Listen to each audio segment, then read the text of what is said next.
Brought to you by V-Guard. यावर्षी पाऊस काळ अत्यंत कमी झाल्यामुळे आता पाहू शकतात की बीड जिल्ह्यामध्ये अत्यंत दुष्काळाची परिस्थिती निर्माण झालेली आहे। अनेक गावांनी टँकरने पाणी पुरवठा केला जातो, तर अनेक शेतकऱ्यांच्या बागा आता उद्ध्वस्त होऊन गेलेल्या आहेत। एक तर टेम्परेचर 42-43 डिग्री पोहोचलेला आहे आणि दुसऱ्या ठिकाणी पाण्याचे अत्यंत कमी प्रमाणात असल्यामुळे आता अशाच मी एका शेतकऱ्याच्या शेतामध्ये परळ तालुक्यातील कन्यावडी शिवारामध्ये आहे की ज्या ठिकाणी माधव डापकर यांनी आपल्या शेतामध्ये 500 मोसंबीची बाग फुलवली होती आणि ती आता फुल्या त्या शेतकऱ्यात किती खर्च आला होता काय तर काय सांगाल आपण आता या काय परिस्थिती आहे?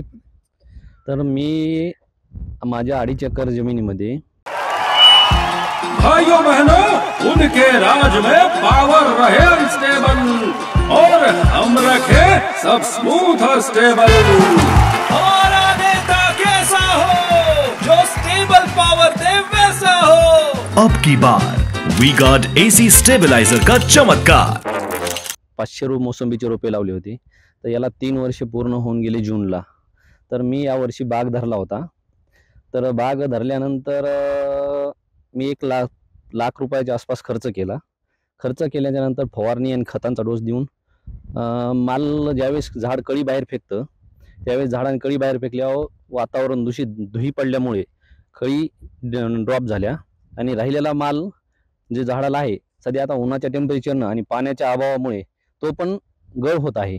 आता पाहिलं आम्ही अनेक ठिकाणी पाऊस माल हे लागलेला आहे काय सगळं, पण हे सगळे वाळून चाललेलं आहे नेमकं हे कशामुळे नेमकं आहे? उनका बैकअप सिर्फ कल तक और हमारा चांद तक। हमारा नेता कैसा हो जो नॉन स्टॉप बैकअप दे वैसा हो। अब की बार वी गार्ड इन्वर्टर बैटरी का चमत्कार। हे पाण्यामुळे आणि ऊन जास्त झाल्यामुळे पाणी प्रमाण कमी झालं आणि उन्हाचं टेम्परेचर वाढल्यामुळे हा झाडांचा माल गळत आहे आणि पाणी कमी पडल्यामुळे जास्त उन्हाने फळगळ होत आहे आणि झाडांना ताण निर्माण झाल्यामुळे फळांची संख्या कमी होऊन जर 8 ते 15 दिवसात पाऊस जर नाही पडला तर सर्व नुकसान होत आहे, म्हणजे झाडांना काही फळ राहणार नाही। कृषी मंत्री आपल्याच गावचे आहेत, आपल्या शिवाय बीडचेच आहेत, आपण त्यांना काय आवाहन करणार आपल्या माध्यमातून? मी साहेबांना एवढं सांगू इच्छितो की आपल्या बीड जिल्हा हा दुष्काळी जिल्हा म्हणून ओळखला पहिलाच जातो, पण यावर्षी पावसाच्या अभावी फळबागेचे मोठ्या प्रमाणात नुकसान होत आहे। त्यामुळे साहेबांनी जो काही शेतकऱ्यांना मदत होईल ती करण्यात यावी ही अपेक्षा आहे साहेब।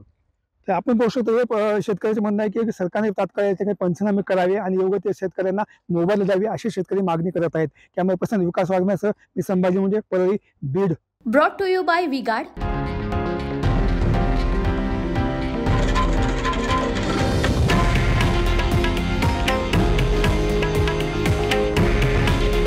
हे आहे देशातील नंबर 1 न्यूज नेटवर्क आणि आपण पाहत आहात TV9 मराठी।